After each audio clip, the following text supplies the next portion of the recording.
Saúdo os irmãos com a paz do Senhor e desejo uma boa tarde, uma boa noite, um bom dia para você que está chegando aí no canal. Seja bem-vindo. E hoje eu vou deixar o livro de Apocalipse, capítulo 21, até o verso 8, que tem como título O Novo Céu e a Nova Terra. E aqui nós vamos dar indício, nós vamos iniciar uma série de estudos sobre o livro de Apocalipse. Então, você que tem dúvida e gosta, e quer saber mais profundamente a respeito de Apocalipse, nós estamos aqui para aprender junto, com a ajuda do Espírito Santo, que é o professor, vai nos orientar, e nós vamos estudar junto e vamos aprender e mergulhar nesse rio sem fim, Nesse rio sem fim, que é a palavra de Deus. E aqui fala assim, Apocalipse 21. Vi novo céu e nova terra, pois o primeiro céu e a primeira terra passarão, e o mar já não existe. Vi também a cidade santa, a nova Jerusalém, que descia do céu, da parte de Deus, ataviada como noiva, adornada para o seu esposo. Então ouvi uma grande voz vinda do trono, dizendo: Eis o tabernáculo de Deus com os homens, Deus habitará com eles. Eles serão povos de Deus, e Deus mesmo estará com eles, e lhe enxugará dos olhos toda lágrima, e a morte já não existirá, já não haverá luto, nem pranto, nem dor, porque as primeiras coisas passaram. E aquele que está sentado no trono disse: Eis que faço nova todas as coisas. E acrescentou: Escreve, porque estas palavras são fiéis e verdadeiras. Disse-lhe ainda: Tudo está feito. Eu sou o Alfa, o Ômega, o princípio e o fim. A quem tem sede darei de graça da fonte da água da vida. O vencedor herdará estas coisas, e eu lhe serei Deus, e ele me será filho. Quanto, porém, aos covardes, aos incrédulos, aos abomináveis, aos assassinos, aos impuros, aos feiticeiros, aos idólatras e a todos os mentirosos, a parte que lhe cabe será no lago que arde como fogo e enxofre, a saber, a segunda morte. Amém, amados? Aqui agora nós vamos entrar na introdução dessa palavra, uma introdução bíblica. Nós vamos fazer agora, na verdade, é um pequeno estudo sobre essa palavra do livro de Apocalipse 21, que fala assim: Bem logo que termina o momento do trono branco, o juízo final que Deus lança no lago de fogo os pecadores que não aceitaram a Jesus, o livro de Apocalipse, no capítulo 21, ele começa apresentando os novos céus, o novo céu e as novas terra. Mas ele começa apresentando, em primeiro lugar, a sua esposa. Veja o que diz o texto: Vi novo céu e nova terra, pois o primeiro céu e a primeira terra passaram, e o mar já não existe. Vi também a cidade santa, a nova Jerusalém, que descia do céu da parte de Deus, ataviada como noiva, adornada para o seu esposo. Apocalipse 1. Bom, a primeira coisa que a gente ouve no texto que eu acabei de ler é que houve uma destruição, ok? O antigo céu e a antiga terra já não existem mais. Mateus capítulo 24, verso 35. Do mesmo capítulo. Você que tem dúvida, essa palavra aqui que eu estou falando agora, essa palavra que eu vou ler agora, aliás, está escrita em Mateus capítulo 24, e no mesmo capítulo, no verso 35, diz assim: Passará o céu e a terra, porém as minhas palavras não passarão.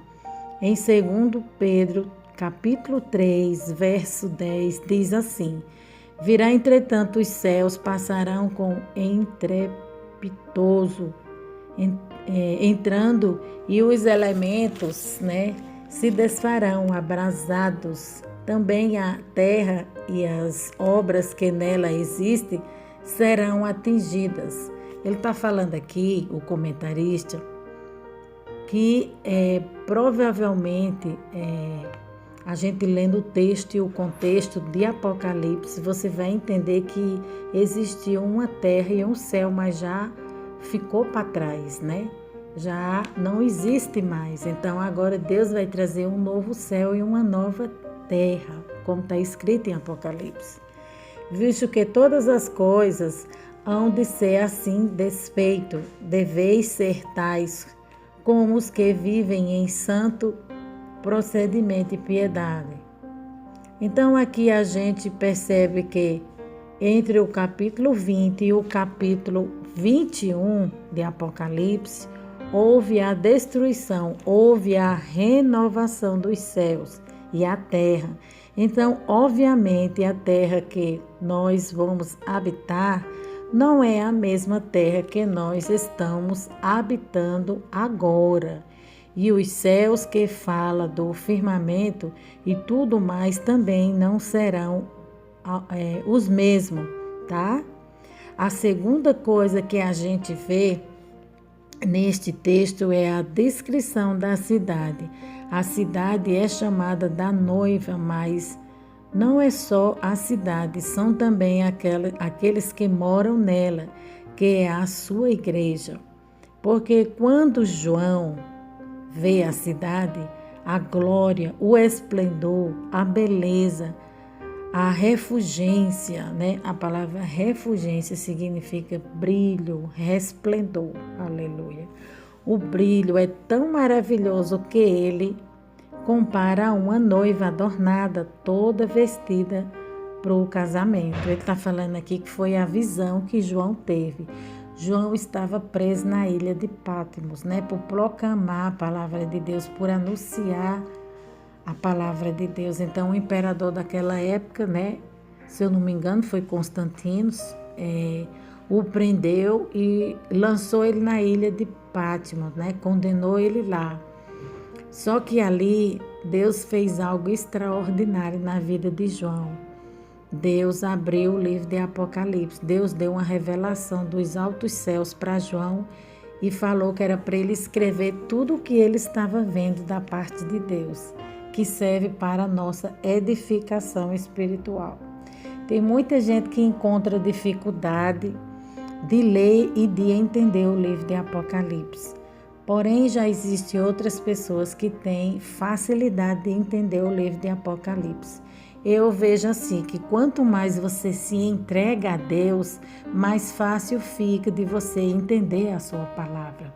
Porque a palavra de Deus, ela veio do alto. Você querendo ou não, eu querendo ou não, ela é espiritual. Ela não é uma palavra que foi falada ou foi escrita por homens, Não foi escrita, o autor da Bíblia não é o homem, o autor da Bíblia é o próprio Deus. Deus só usou o punho, só usou a mão do homem para realizar o desejo do seu coração, que foi deixar escrito a sua palavra como guia para nos orientar, para que a gente pudesse chegar ao céu. Então, o livro de Apocalipse é o livro de revelação. Revelação essa de coisas profundas, coisas intensas, Então, quanto mais você entrega a sua vida a Deus, mais fácil fica de você entender qualquer livro da Bíblia, não só Apocalipse, mas os demais livros da Bíblia. A Bíblia, ela é constituída em 66 livros. Porém, Apocalipse, o homem, quando se depara com Apocalipse, encontra uma barreira, encontra uma dificuldade de entendê-lo. Mas a Bíblia, ela é espiritual, só entende quem está no Espírito. E aqui, tudo que João viu, ele era o discípulo amado do Senhor, Jesus o amava muito e Jesus revelou coisas a ele que não revelou aos outros discípulos. Por quê? Pelo nível da intimidade, né? Deus entrega algo a você, né? Quando você entrega mais de si para Ele, quando você entrega mais da sua vida para Deus, você vai receber mais de Deus na sua vida ou para a sua vida. Então aqui fala. Então vamos começar a ver aqui neste texto de Apocalipse 21, verso 3 até capítulos 22, o verso 5, é uma descrição desta cidade. Quem são os ocupantes dessa cidade, né?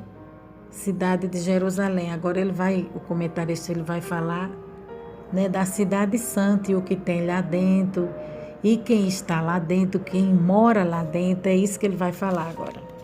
Aí ele está falando, quem mora na nova cidade de Jerusalém, é o Pai, é Deus, né? Apocalipse 4:2, aleluia. Diz assim, imediatamente eu me achei em espírito e eis armado no céu um trono e no trono alguém sentado, e esse que se achava assentado é semelhante no aspecto a pedra de jaspe e de sardônio, e ao redor do trono há um arco-íris semelhante ao aspecto a esmeralda, né? Eu lendo essa palavra aqui, eu me lembrei de algo, né, que a minha irmã falou para mim, que certo dia ela estava no quintal da casa da minha avó e ela olhou para o céu ali e ali Deus mostrou o trono de Deus. Ela disse que só viu da cintura para baixo o trono de Deus, era de ouro, seus pés, né, as suas mãos, tudo de ouro. E ela disse que ficou assim, o céu se abriu e ela teve aquela visão rápida, né? E ela ficou maravilhada com aquela visão que ela teve. Agora imagine João, né, que teve várias visões na ilha de Pátimo, e tudo que ele viu, ele escreveu, e tudo que ele viu serve para a gente aplicar na nossa vida espiritual, serve para fortalecer a nossa vida espiritual, para que a gente se entregue mais a Deus, para que a gente se desapegue mais às coisas da carne, se desapegue mais às coisas desse mundo, que sejamos mais espiritual, né? Que a gente possa ver aquilo que Deus tem reservado para a nossa vida de uma forma maravilhosa, de uma forma sobrenatural, mas que a gente venha encarar tudo isso, que a gente venha encarar tudo isso como filho, na posição de filho, né? Que a gente venha encarar tudo isso como herdeiro, porque tudo que está do outro lado e que Deus nos mostra é porque Ele quer um posicionamento, né? E quando a gente se posiciona, a gente fica na posição de filho, a gente vai herdar tudo que Ele está mostrando, tudo que Ele tem reservado. O céu é maravilhoso. Eu tenho um vídeo aqui no meu canal que eu falo que eu fui arrebatada para o céu. Eu ainda não servia a Deus, mas eu sofri, eu passei por essa experiência, né? No meu quarto eu estava lá. Então, você que quer saber mais sobre esse assunto, assista um vídeo chamado Céu por Dentro. Eu coloquei o título desse vídeo, Céu por Dentro. Eu fui arrebatada para o céu e de lá para cá nunca mais a minha vida foi a mesma. Eu vi coisas maravilhosas, inefáveis, coisas assim grandiosas que só lá no céu existem, né? Como está escrito aqui na sua palavra, na palavra de Deus. Aí fala, essa é a pessoa de Deus, o trono está ali. E quem está sentado no trono é o próprio Deus. Então, meu querido, Deus está governando a nova cidade também, né? Deus governa tudo. A Bíblia diz que tudo está no poder das suas mãos, tudo está debaixo do seu governo. Então, aqui João, ele teve uma visão poderosa, ele viu o trono de Deus, ele viu Deus assentado no trono e ele ficou maravilhado com tudo que ele viu e ele escreveu, né, nos pergaminhos. Tudo que ele viu, o Senhor falou, escreva, né? Deus falou que era para ficar registrado, para que eu e você tivesse acesso a essas maravilhas. Quem mais estava na Cidade Santa? O Filho. Em Apocalipse capítulo 5, verso 6, diz assim: Então vi ao meio do trono e dos 4 seres viventes, e entre os anciões de pé, um cordeiro como tendo sido morto. Ele tinha 7 chifres, bem como 7 olhos, que são os 7 Espíritos de Deus enviados por toda a terra. Eita glória, esse Deus é tremendo e poderoso. Queridos, na verdade, João, ele estava vendo onde está o trono de Deus e do Cordeiro. Esse trono já é a nova Jerusalém. A Jerusalém já está na outra dimensão, em outra dimensão. Só que lá em Apocalipse capítulo 21, João vê essa nova Jerusalém vindo para a dimensão física, né? Para a terra que ele está falando, em que vivemos, ok? Mas aonde Deus habita agora já é na nova Jerusalém. Onde está o trono de Deus? O trono do Cordeiro também, o Espírito Santo. Estará lá na Nova Jerusalém. Apocalipse capítulo 22, 17 explica melhor isso. Diz assim: o Espírito e a noiva dizem vem. Aquele que ouve, diga vem. Aquele que tem sede, venha. E quem quiser receba de graça a água da vida. Oh, glória a Deus, que palavra maravilhosa. Olha, meus amados, que coisa maravilhosa a chamada para que as pessoas façam parte da noiva, e a chamada do Espírito de Deus é quem diz vem, mas a noiva que somos, né, nós, a igreja, né, que aceitou o convite, né, ela também convida e diz vem. E aqui eu quero declarar para vocês que estão me ouvindo, fora ou dentro do Brasil, eu profetizo, vem para o Senhor, vem para a noiva, vem fazer parte desse reino extraordinário e maravilhoso que é o reino do nosso Deus, aleluia.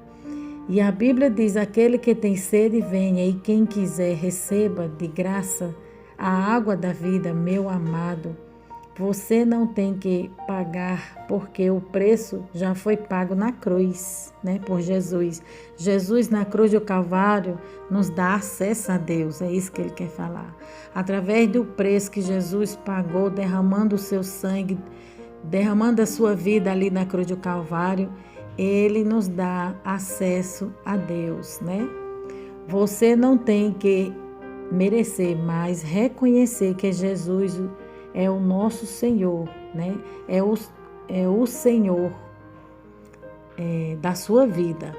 Você simplesmente tem que ter sede de Deus, sede da água viva, que é Jesus. Você tem que ter sede da presença dEle, de viver com Ele, aleluia, Jesus. De viver com Ele, para Ele, toda a eternidade. Quem mais estará lá habitando? Os anjos de Deus. Em Hebreus capítulo 12, verso 22, diz assim: mas tende chegado ao monte Sião e à cidade de Deus vivo e Jerusalém celestial e a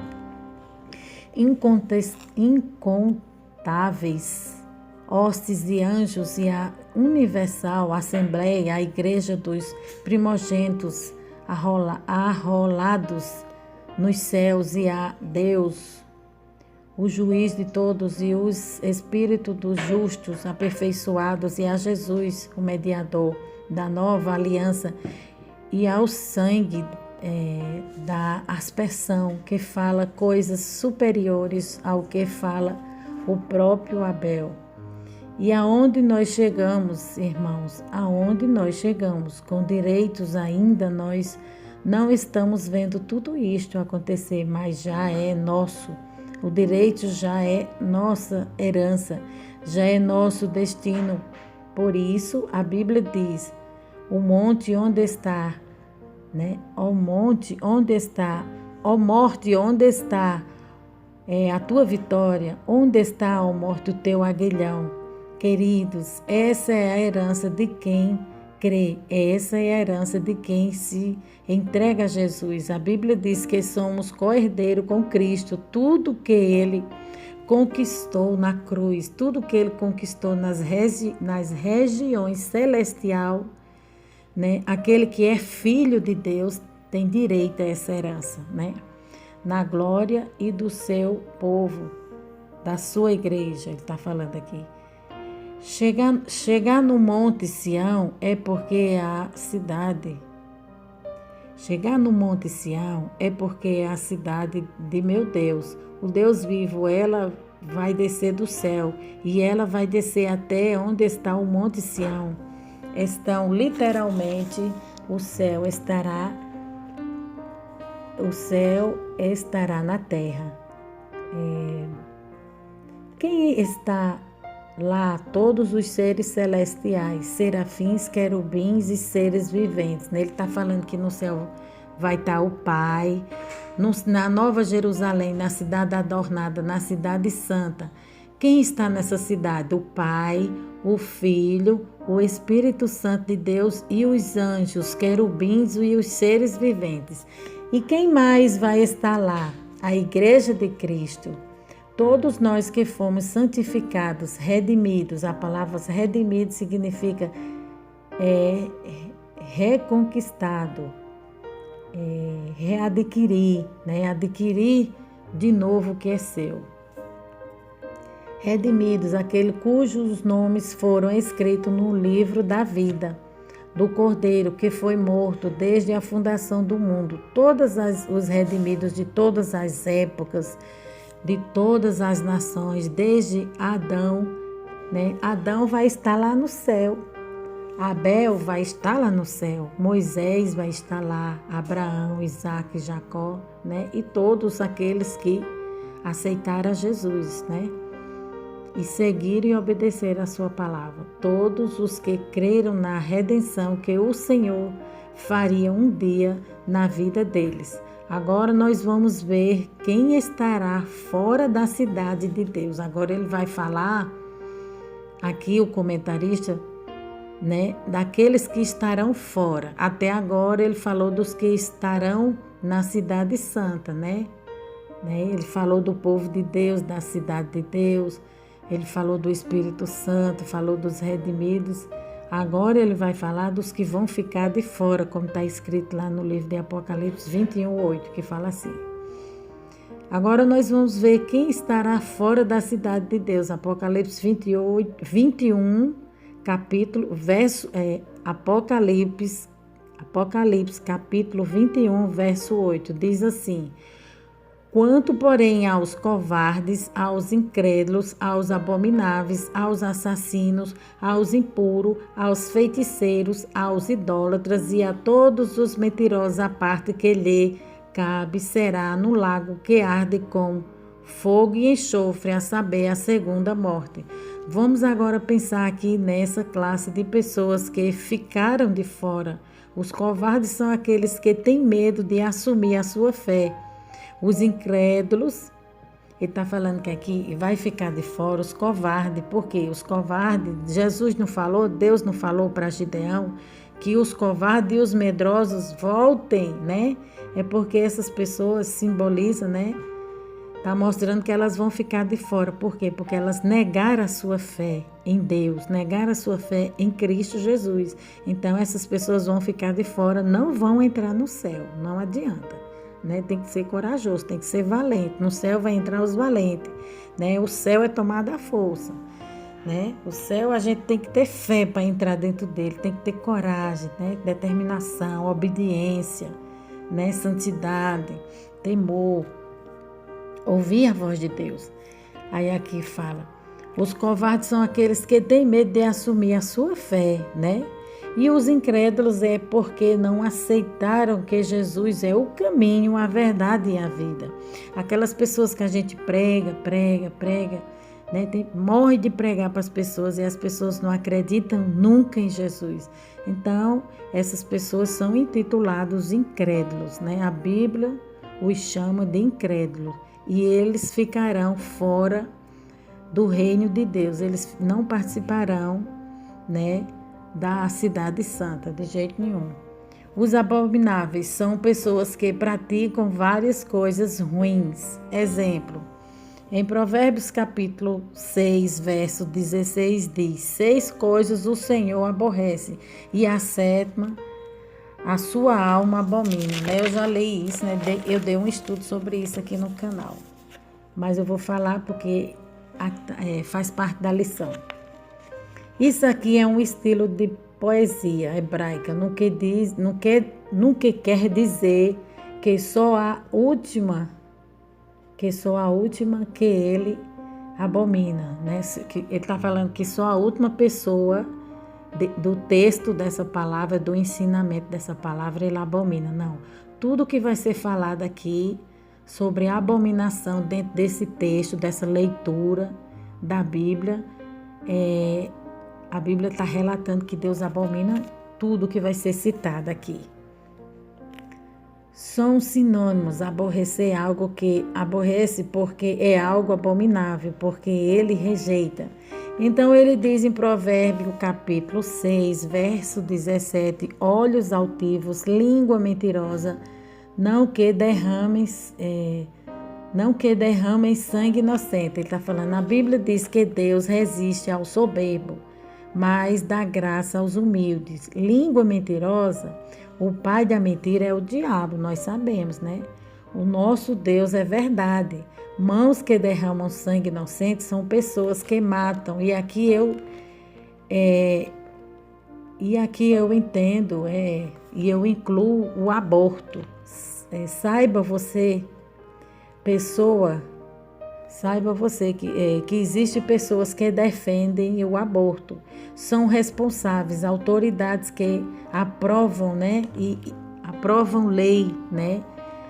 Que garante que a pessoa pode praticar esse tipo de coisa. Então, essas pessoas, diante do Senhor, elas vão responder por esse ato errado que elas estão cometendo. Elas são responsáveis por incitar que outras pessoas pratiquem o mesmo erro que elas estão praticando.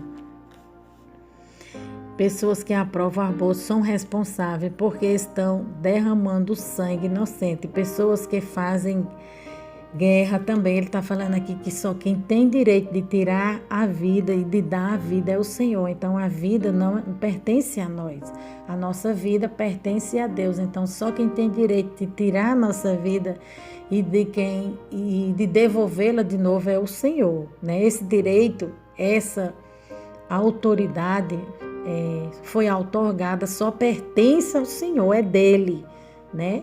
É dele, desde a criação, desde a fundação do mundo. Só quem tem poder de tirar e de dar a vida não é o homem, é o Senhor dos Exércitos. Aí aqui ele está falando de pessoas que fazem guerra por conquista terrena ou por território, não entrarão no reino dos céus, a menos que se arrependam, se houver arrependimento, Deus o perdoará. Todos os pecadores onde abundou o pecado, superabundou a graça, mas permanecer nesses pecados é não entrar no reino de Deus. Ele está falando pessoas que faz guerra por pequenas coisas, por coisas materiais, por coisas terrenas, briga, né? E nessa briga tem morte, tira a vida do outro. Essas pessoas que vivem atrás das coisas desse mundo, Jesus falou aos seus discípulos que eles se desapegassem das coisas terrenas, porque eles iam receber mais de Deus, não só nessa vida, mas também na outra, né? É isso que Deus nos ensina nesse dia de hoje. Provérbio capítulo 6, verso 18 diz: coração que trama projetos iníquos, pés que se apressa a correr para o mal. Sabe aquele tipo de pessoa maldosa que está sempre preparando uma cilada na vida das pessoas, seja por causa de motivos financeiros, seja por causa de motivos pessoais, seja por causa de motivo político. Pessoas que tramam projetos iníquos, maus contra os outros, não estarão lá no céu. Pés que se apressam em fazer o mal. Aqui fala dos indivíduos que dentro do seu coração, ele guarda algo maligno, né? Ou seja, o seu coração é maligno e já deseja a coisa errada, que corre para o mal, né? Pessoas malignas, pessoas perversas, Deus rejeita esse tipo de pessoas, né? É abominável aos olhos do Senhor. Ele está citando aqui algumas coisas que são abomináveis aos olhos do Senhor. Testemunha falsa é aquela pessoa que, por qualquer motivo, seja por poder, seja por interesse, seja por ódio, fala mal, fala mal dos outros para destruir as reputações.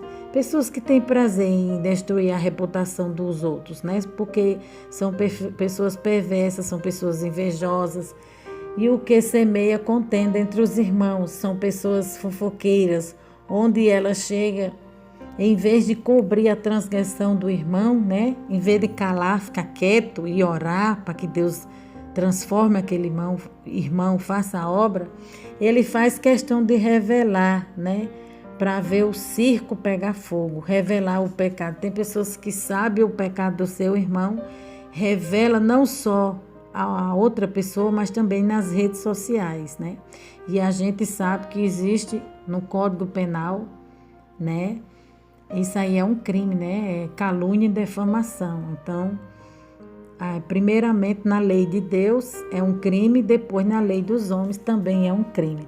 Então, a gente tem que ter cuidado com aquilo que a gente fala e com o que a gente vê, porque afinal de contas a gente vai prestar conta a Deus de tudo que a gente fala, faz e vê. Então, vamos se posicionar como servo, como menina dos olhos de Deus e procurar agradar a Deus em tudo, no nosso andar, no nosso falar, no nosso deitar. É isso que ele está falando.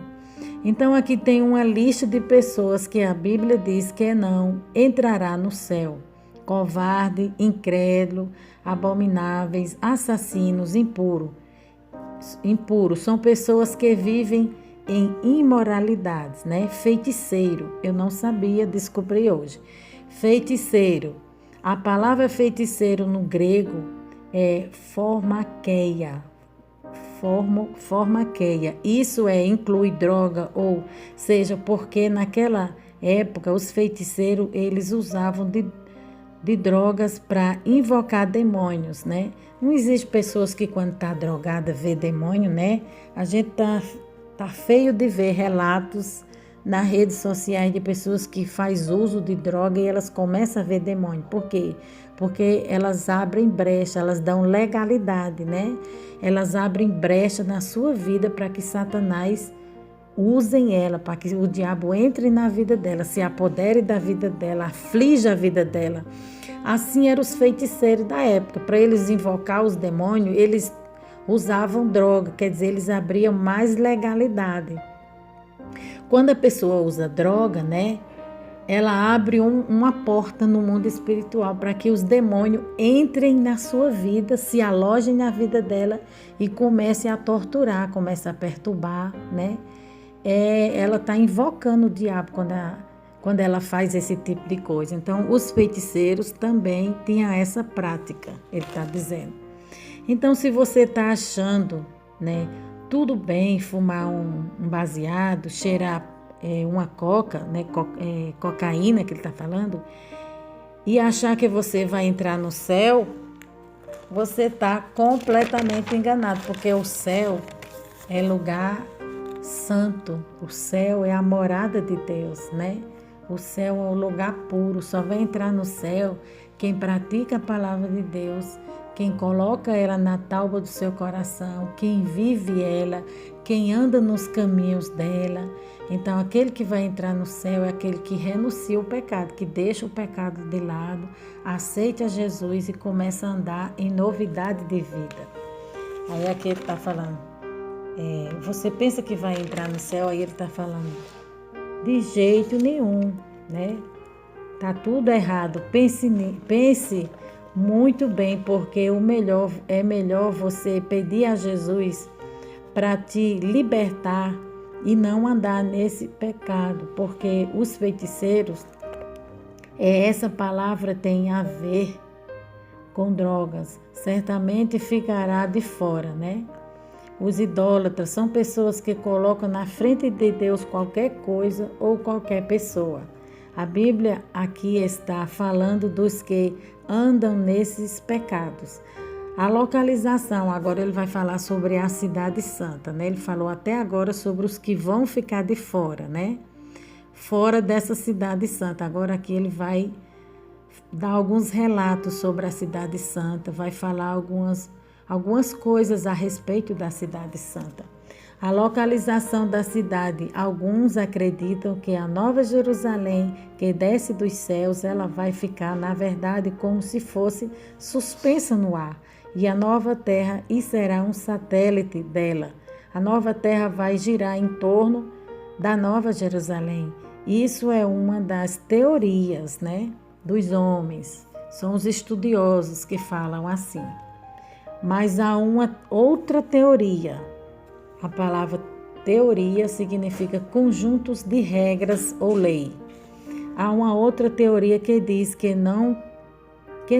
a Nova Jerusalém chega e desce no Monte Sião, literalmente, portanto, a nova terra será, na verdade, também um novo céu.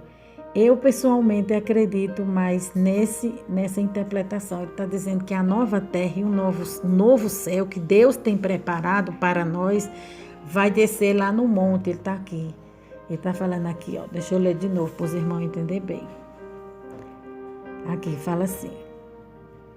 E uma das teorias, mas há outra teoria que diz que a Nova Jerusalém chega e desce no Monte Sião. Ele está dizendo que a Nova Jerusalém vai descer no Monte Sião, né? Porque ali tem um símbolo, tem um significado muito grande dentro da Bíblia. O Monte Sião já aconteceu muitos fatos, né? Muitas coisas bíblicas, muitas histórias bíblicas, né? E fatos aconteceu nesse monte. Então esse monte tem um símbolo e uma importância muito grande para nós e principalmente para a palavra de Deus. Então ele vai descer no Monte Sião, literalmente. Portanto, a nova terra, será, na verdade, também o novo céu. Eu, pessoalmente, acredito mais nessa interpretação. E qual vai ser o tamanho dessa cidade? Em Apocalipse, capítulo 21, 16, diz: a cidade é quadrangular, de comprimento e largura iguais, e mediu a cidade com vara até 12.000 estádios. O seu comprimento, largura e altura são iguais, e mediu com a vara de 12.000 estádios. O seu comprimento e largura iguais, e mediu com a vara de 12.000 estádios. O seu comprimento, largura e altura são iguais. Mediu também a sua muralha, 144 côvados medida de um homem. Isso é de anjo. Alguns afirmam que a cidade é na forma de um cubo, ou seja, quadrada, e tem a mesma largura, mesmo comprimento e mesma altura. Alguns estudiosos falam que essa cidade será como uma pirâmide. Eu não creio nisso em particular, porque a Bíblia me assegura que essa cidade será quadrada, né? Aí passa as medidas. Então a gente tem que seguir aquilo que os padrões bíblicos, aquilo que a Bíblia nos ensina e nos mostra, né? Homens são falhos, porém Deus não, e a sua palavra também não. Então vamos ficar com a palavra. A medida que João está dando aqui é o equivalente a 1.500 milhões ou 2.500 quilômetros de comprimento, largura e altura. Se a gente fosse colocar a Nova Jerusalém no Brasil, por exemplo, seria algo como daqui até João Pessoa. E é grande, mas os crentes morarão na Nova Jerusalém, poderão sair porque as suas portas estarão abertas sempre para o mundo, para a conquista. Ele está falando aqui que Eu fiz um outro estudo a respeito dessa cidade, sobre o tamanho e a largura, né? Daria muitos estádios, né? Dentro dessa cidade. Eu tenho um canal aí, eu tenho um vídeo no canal, aliás, explicando melhor sobre isso aí. Depois os irmãos procurem. Quem tiver dúvida, deixa aí na descrição as dúvidas sobre esse assunto, que no que for possível eu vou responder aos irmãos.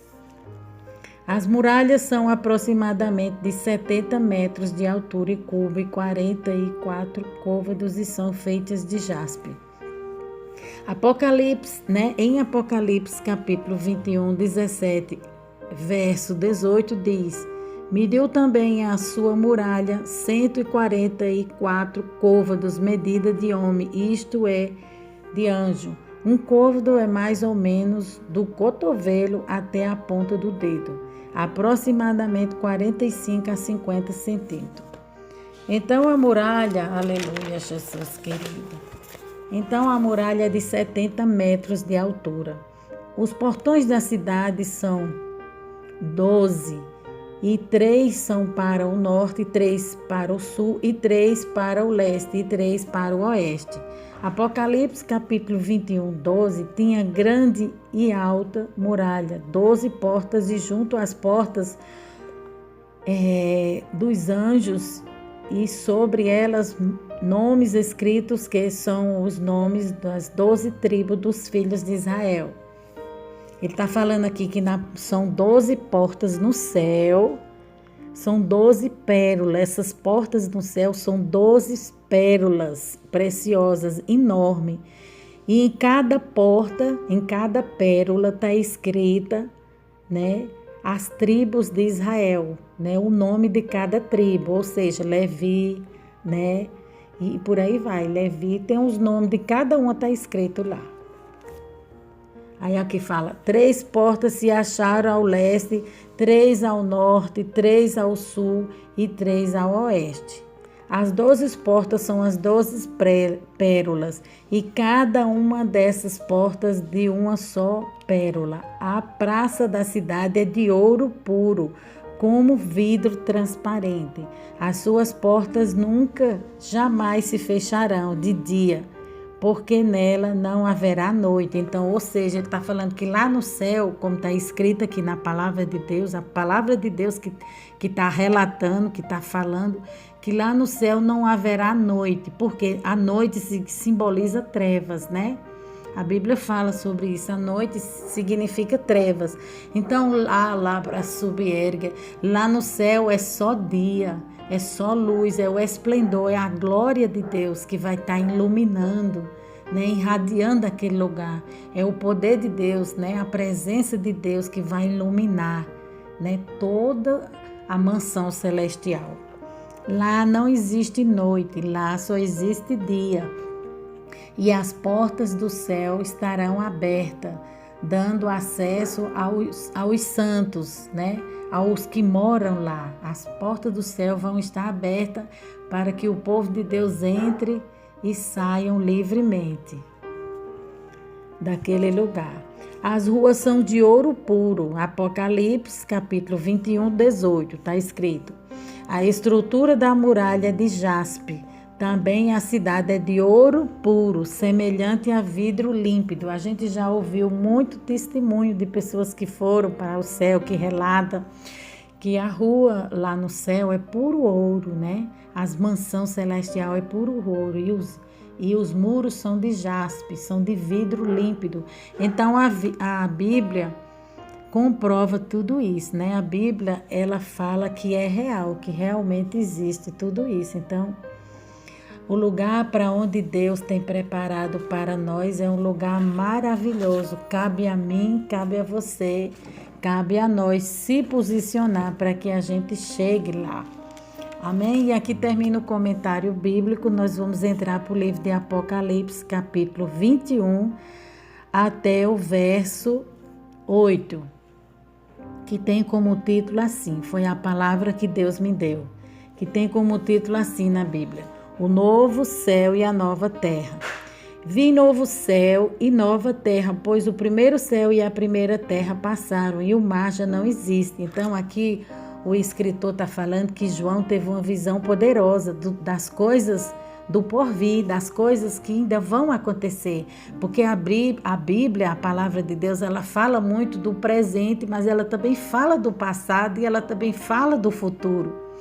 E para que a gente venha ter entendimento, para que a gente venha ter a luz da palavra, é preciso a gente pedir a ajuda do amigo Espírito Santo, Alabra Subierga. E os escritores, os estudiosos falam que já existia um novo céu e uma nova terra, e tudo já passou, tudo já ficou para trás, né? E Deus aqui, ele tem uma promessa de fazer algo novo na vida do seu povo. Fala assim, verso 2, vi também a cidade santa, Nova Jerusalém, que descia do céu, da parte de Deus, ataviada como noiva, adornada para o seu esposo. Está falando da igreja, né? Que a igreja, nós temos que estar preparados para ter esse grande encontro. Vai haver um grande encontro entre a noiva e o noivo. Então, cabe a mim e a você estarmos preparados de dia e de noite, orando, buscando, se santificando. Em todo o tempo sejam alvas as tuas vestes, nunca falta o óleo na tua cabeça. Fala de pureza, fala de santificação, fala de renúncia, fala de separação. Então, Deus tem uma promessa aqui na sua palavra, que Ele vai vir buscar um povo, né? E na palavra de Deus também fala que Jesus falou, eu irei, mas eu prepararei um lugar, que existe um lugar, né, que ele está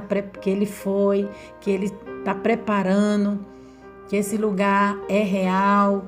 Está escrito, se eu não estiver enganada, no livro de João 14, que ele fala que há um lugar que ele preparou para seu povo, para sua noiva, para seus eleitos, que ele nos aguarda lá, que o Senhor nos aguarda, né? Deus está esperando um povo lavado e remido no seu sangue para se encontrar com Ele. Não é de qualquer forma, não é de qualquer maneira que nós vamos se encontrar com o Senhor, mas a gente tem que estar na posição, fazendo a diferença, fazendo as coisas certas. Está escrito aqui, eu vou ler aqui para os irmãos, para que não haja dúvida. No livro de João 14, não se turbe o vosso coração, crede em Deus, crede também em mim. Aqui vou ler novamente. Não se turbe o vosso coração, credes em Deus, crede também em mim. Na casa de meu pai há muitas moradas. Se assim não fora, eu vou-lhe teria dito. Então aqui é uma promessa. Deus está falando aqui que Ele tem um lugar reservado, Ele tem um lugar guardado, né, para o seu povo. Verso 3 fala assim, então ouvi grande voz vindo do trono, dizendo, eis o tabernáculo de Deus com os homens, Deus habitará com eles, eles serão povo de Deus e Deus mesmo estará com ele.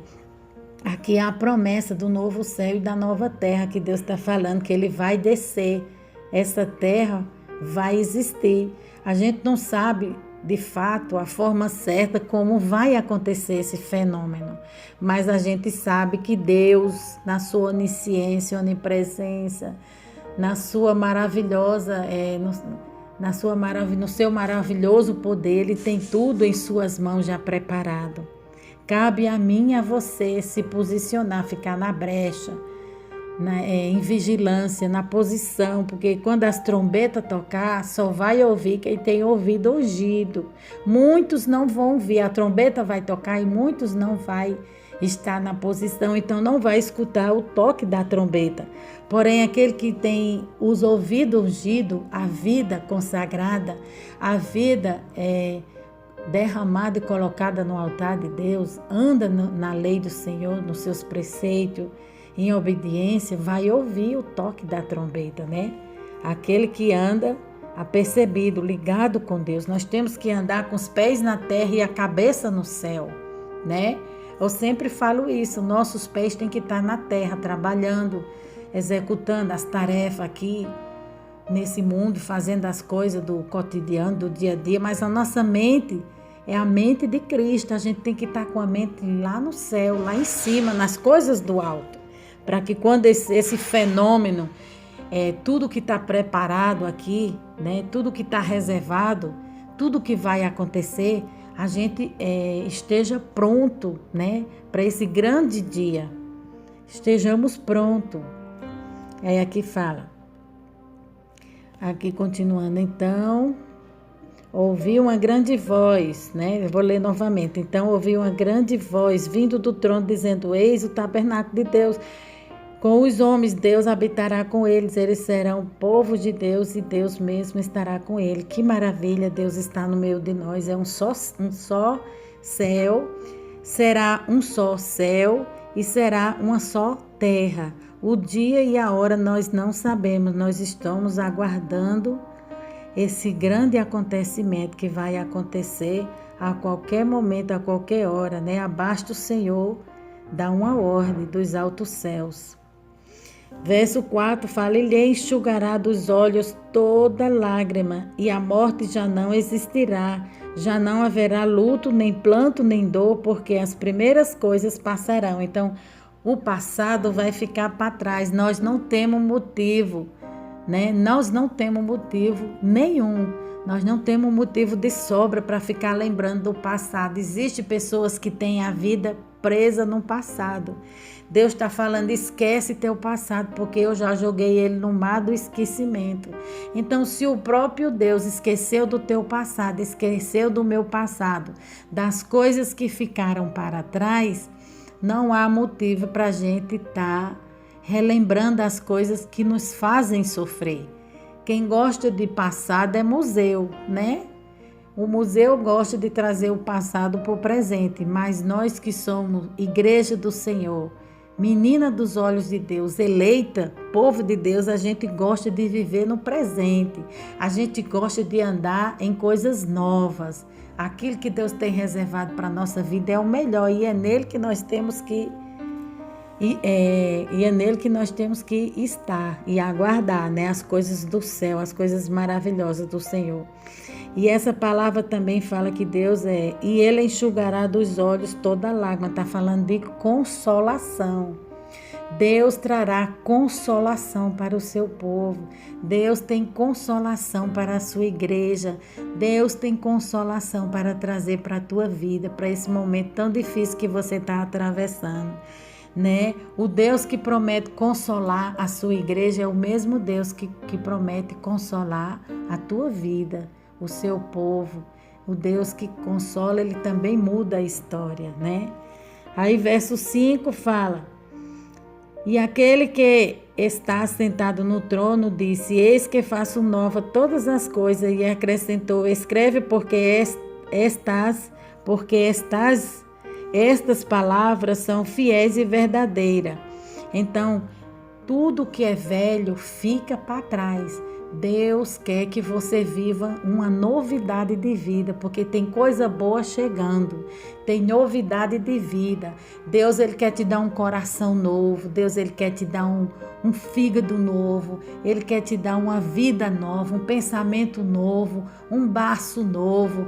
Peça para Deus, fala para Deus: Senhor, eu quero uma vida nova, andar em novidade de vida, eu quero coisas novas no meu casamento, quero coisas novas na minha casa, eu quero coisas novas na minha família, na vida do meu filho. Senhor, eu quero coisas novas no meio da minha parentela. Faça algo novo na minha história, na minha vida, Senhor. Em todas as áreas da minha vida, o Senhor venha trazer novidade, né? Deus, ele tem coisas boas, coisas novas. A gente é que fica apegada às coisas velhas, mas para que entre coisa nova na tua vida, é necessário que você deixe as coisas velhas para trás. Se Deus passar uma instrução nova para você, isso não quer dizer que está errado, não. Coisa nova vindo da parte do Senhor será aceita, né? Será aceita, porque vem da parte do Senhor. Eu já ouvi alguns pregadores falando que eles fizeram algo que no seu cotidiano, no seu dia a dia, jamais ele fazeria aquilo, né? Mas Deus mandou, ele fala que ele mandou ele trazer uma peça de roupa. A mãe chegou aflita para um pastor e essa mãe falou que essa filha dava muito trabalho, que queria muito uma mudança de vida, queria algo novo para a vida da filha dela. E Deus falou ao coração desse pastor que ele falasse para aquela mãe trazer uma peça de roupa, que através daquela peça de roupa, Deus iria fazer algo novo. Então, e assim aquela mãe fez, e assim Deus operou, como ele instruiu. Isso não quer dizer que a nossa fé tem que estar baseada naquilo que a gente vê, naquilo que a gente pega, em superstição, em sal grosso, não, em coisas não. A nossa fé ela é invisível, ela está dentro do nosso peito, dentro do nosso coração.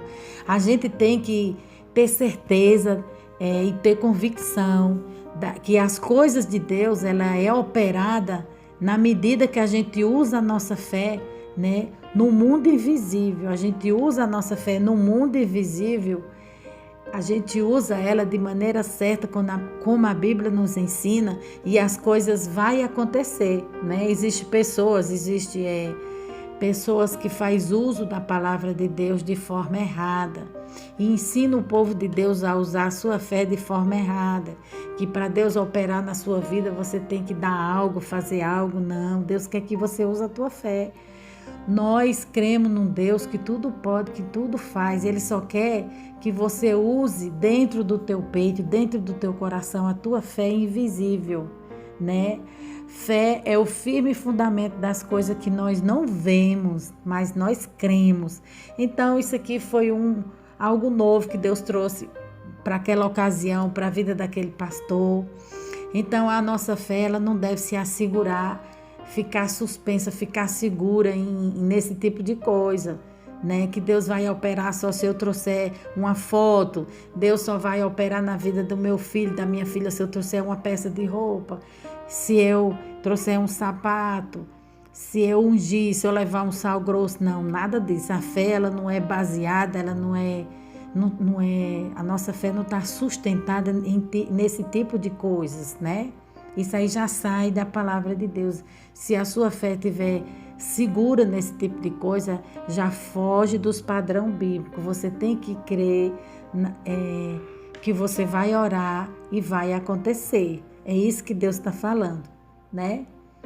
Você vai orar e Deus vai operar. Você vai crer e Deus vai fazer, porque antigamente era assim. Deus falou para Moisés: toque no mar, fale, né? Tenha fé, fale que o mar vai se abrir, toque no mar. Então ele tocou pela fé, né? O instrumento ali não foi a vara, foi a fé. Então ele tocou pela fé no mar e Deus, através da fé dele, de Moisés, o mar se abriu. Aí aqui fala aqui: e disse-me ainda, verso 6, disse-me ainda, tudo está feito, eu sou o alfa, o ômega, o princípio e o fim. Então ele está falando aqui que ele é o todo-poderoso, né? Deus está falando que ele existe mesmo antes de o mundo ser mundo, antes dos fundamentos, antes de Deus criar tudo. Deus é Deus e ele existe e acabou, né? Existem pessoas que fazem perguntas sem fundamento. Quem é Deus? De onde saiu Deus? Não faça esse tipo de pergunta, né? Porque existe pergunta que o homem não vai conseguir te responder. Nem a Bíblia também está dando respaldo para isso. Tem perguntas que você não deve fazer, né? A Bíblia fala. Deixa para fazer quando você estiver lá na glória, quando você estiver com Deus. Aí esse tipo de pergunta, quem é Deus, de onde ele veio, aí você faz para o próprio Deus, quando estiver na glória, né? Aqui na terra os homens não têm capacidade de responder. A Bíblia diz que nós temos que ter curiosidade pelas coisas de Deus, mas tudo tem um limite, né? A gente vai até onde a Bíblia diz que a gente pode ir. Onde a Bíblia diz que a gente não pode ir, então a gente retrocede, a gente fica quieto, né? É tudo com ordem e decência, ou seja, aí aqui fala o princípio e o fim, e eu sou o alfa, o ômega, o princípio e o fim. A quem tem sede, darei de graça da fonte da água da vida. Essa água da vida é o próprio Jesus. Então Jesus quer matar a tua sede, quer saciar a tua sede, né? Nas minhas orações eu falo para Deus: Senhor, eu tenho sede de ti, né? Senhor, gera dentro de mim fome de ti, fome da tua palavra, porque a Bíblia diz que nós devemos pedir isso a Deus, que é algo bom. Então, se você não sente mais fome de Deus, nem sede da sua palavra, o Espírito Santo vai gerar isso dentro de você. Basta você pedir, né?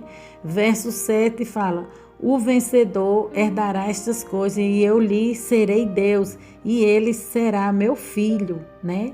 Todo aquele que for vencedor, todo aquele que for perseverante até o fim, for fiel até o fim, herdará, né? Receberá a coroa da vida. A Bíblia fala que se fores fiel até o fim, né? Não parar no meio do caminho, não retroceder, não oscilar, não ficar em cima do muro, em dois pensamentos, mas vá até o fim, seja valente, porque Deus ele se alegra de um povo valente, de quem é valente, está passando luta. Faça como a águia. A águia ela atravessa os raios, trovão, ela não tem medo, ela vai e alcança lugares altos. Por quê? Porque ela vai até o fim, ela tem um foco, ela tem uma meta e ela não tem medo. E ela vai, segue adiante e ela vai até o fim. Assim devemos ser nós, povo de Deus. Aqui fala: quanto, porém, aos covardes, aos incrédulos, né? Como eu falei, os covardes são aqueles que negam a palavra de Deus. Os incrédulos já são aqueles que não creem na palavra de Deus. Aos abomináveis, os abomináveis são pessoas que têm práticas ilícitas, têm relação com animal, estrupa criança, mata, rouba, né? Esse tipo de coisa, aos olhos de Deus é abominável. Deus não quer nem saber desse tipo de pessoa, não olha, pessoas que não se arrependem, têm um coração duro, obstinado. Aos assassinos, né, pessoas que matam a sangue frio, né, são instrumento do diabo. Aos impuros, né, pessoas que vivem em sexo ilícito, na prática do pecado. Aos feiticeiros, como eu falei, os feiticeiros, as práticas deles também estava aliada às drogas, né? Eles tinham essas práticas de usar droga para que eles entrassem no mundo espiritual, invocassem os demônios, fizessem o mal para si próprio e para as outras pessoas. Então, eles abriam porta na vida deles, davam legalidade para que os demônios usassem eles. Então, a Bíblia diz que essas pessoas vão ficar fora do reino de Deus. Aos idólatras. Idólatras são pessoas que colocam tudo na frente de Deus, ou coisas ou pessoas, né? Aí aqui fala: e a todos os mentirosos, porque quem mente, né? Quem mente, quem é mentiroso, quem é o pai da mentira, quem é Satanás. Então, a pessoa se torna filho de Satanás quando ela faz uma mentirinha. Não, é só uma mentirinha. E naquilo ali você vai alimentando. Ah, não, eu vou mentir aqui mais uma vez, mas Deus vai me perdoar. E aquilo ali vai virando uma bola de neve na sua vida. Se você não cortar esse mal pela raiz agora, depois lá na frente vai se tornar tarde demais, né? Esse mal aí vai tomando conta da sua vida, vai achando brecha na sua vida, vai achando legalidade e vai lhe aprisionando, lhe escravizando, colocando correntes espirituais na sua vida, as amarras, né? A Bíblia fala, coloca prisões na sua vida para que você fique de fora do reino de Deus. A parte que lhe cabe será no lago que arde como fogo e enxofre, a saber, a segunda morte. Então, a segunda morte está falando que é a morte espiritual. Definitivamente, todas essas pessoas que praticam esse tipo de coisa, elas serão jogadas no lago de fogo, junto com o diabo e os seus anjos caídos do céu, né? Que hoje em dia são demônios. E dali ficarão para sempre. Então é isso que a palavra de Deus nos assegura, está nos ensinando, que a gente tem que ser santo, né? O mundo acha careta, o mundo nos recrimina, mas eles não entendem que nós somos peregrinos em terra estranha. Nossa terra não é aqui, nós estamos aqui de passagem, nós somos o povo de Deus, a nação eleita. Quando a gente ora, a terra para. Quando a gente ora, Deus para a guerra. Quando a gente ora, o povo de Deus ora, Deus para a chuva. Quando a gente ora, o mar se abre. Nós somos a igreja do Senhor, a noiva do Senhor, o povo de Deus. Então, o povo de Deus é um povo que tem poder e autoridade sobre o mundo espiritual. Eu ouvi um testemunho, eu vi um testemunho uma vez sobre algo que uma rainha, não sei, eu não lembro se foi a rainha da Inglaterra, que ela falou que tem medo, ela tem mais medo de um crente de joelho para ela é mais perigoso do que uma guerra no Vietnã, do que uma guerra, seja ela qual for, em qualquer país. Então ela falou que um crente de joelho ela tem mais medo de um crente de joelho do que uma guerra. Então isso mostra que nós temos poder e autoridade, não porque o homem está falando, mas porque a palavra de Deus nos assegura. Quando a gente dobra o nosso joelho, né? A Bíblia diz que a oração de um justo muito vale em seus efeitos. Quando a gente dobra o nosso joelho, o céu se abre. Então, quando o céu se abre, tudo pode acontecer. Tudo pode acontecer. Quando o ímpio está aflito, né? Quando o homem do mundo está aflito, ele vai para onde? Ele vai para a igreja, porque ele sabe que ali é um socorro. Ele sabe que ali na igreja ele vai ter um alívio para a sua alma. Ele sabe que aquele irmãozinho simples, que muitas das vezes não tem nem uma chinela havaiana direita no pé, não tem nenhum dente na boca, não tem nenhuma uma instrução perfeita, um linguajar, uma forma de falar. Mas quando ele abre a sua boca para falar com Deus, ele tem uma autoridade e um poder tão grande que o céu se abre, né? Deus inclina o seu ouvido para ouvir a oração daquele irmãozinho simples. É interessante isso, né? Então, irmãos, a igreja do Senhor, o poder da igreja do Senhor não está baseada, né, no poder aquisitivo, nas coisas terrenas. O poder da igreja do Senhor é espiritual. O poder da igreja do Senhor está no próprio Deus, está no Senhor. Quando a gente invoca o Senhor, invoca o nosso Deus, invoca Jesus, Ele vem em nosso auxílio, Ele vem em nosso socorro, né? Amém, amados? Agora aqui nós vamos trazer o resumo dessa palavra em Apocalipse, que está escrito assim: Apocalipse, em grego, uma descoberta ou uma revelação de grande conhecimento, né? Jerusalém. Jerusalém significa temor a Deus e é capital de Israel. Então ele está falando aqui que o nome Jerusalém, que nós iremos para Jerusalém de Deus, né? Que tem um hino que fala assim: a Jerusalém de Deus. Então aqui ele está falando da Jerusalém terrena. O nome Jerusalém, ele está falando que significa temor a Deus, né? E ela é capital de Israel, mas a Jerusalém mais aguardada para nós, né? O povo dele, o seu povo, o povo santo, o povo sal, que é sal da terra e luz do mundo, é a Jerusalém dos altos, é a Jerusalém do Senhor, do céu. João em hebraico significa Deus perdoa. O nome João, né, que foi quem escreveu o livro de Apocalipse, né? Deus o instruiu para que ele escrevesse o livro de Apocalipse. João significa em hebraico Deus perdoa, ou Deus é misericordioso. João era evangelista. Ele escreveu as 3 epístolas, a primeira, a segunda, a terceira e o livro de Apocalipse. O nome ataviada, né? Que está escrito aqui que a noiva ela estava ataviada. Ataviada significa adornada, pronta, preparada, enfeitada, né? Não no sentido no estereótipo, não por fora. Quando Deus fala adornada, enfeitada e preparada, ela está falando do interior. O interior da sua igreja, o interior do homem tem que estar santificado, purificado na presença do Senhor, tem que estar adornado, tem que estar tudo em ordem na nossa vida, né?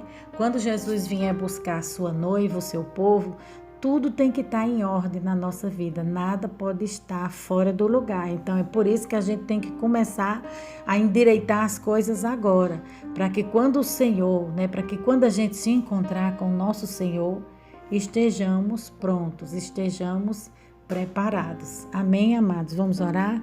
Meu Deus e meu Pai, eu te louvo e te agradeço por essa palavra e peço ao Senhor que vá trabalhando na vida de cada um que está recebendo. Senhor, vá libertando, vá convertendo, vá salvando, vá transformando, vá mudando a história, vá mudando o cativeiro, vá promovendo vida e vida em abundância, vá fazendo algo novo na vida desse homem, vá fazendo algo novo na vida dessa mulher, vá quebrando o arco, vá cortando a lança, vá fazendo a tempestade se acalmar, vá promovendo vida e vida em abundância na vida deste homem, desta mulher, desse jovem, dessa criança, desse velho, vai transformando, mudando o caráter, santificando, purificando, vai fazendo coisas novas na vida deste homem, na vida desta mulher, na vida de quem está pedindo, vai alcançando, vai respondendo os pedidos de oração. Jesus traz resposta de oração. Confirma, Jesus, a bênção e a vitória para aquele Senhor que espera em Ti, para aquele Senhor que almeja, Senhor, a sua salvação, para aqueles que almejam, Senhor, se encontrar contigo. Confirma a bênção e a vitória, é o que eu te peço em nome de Jesus. Amém.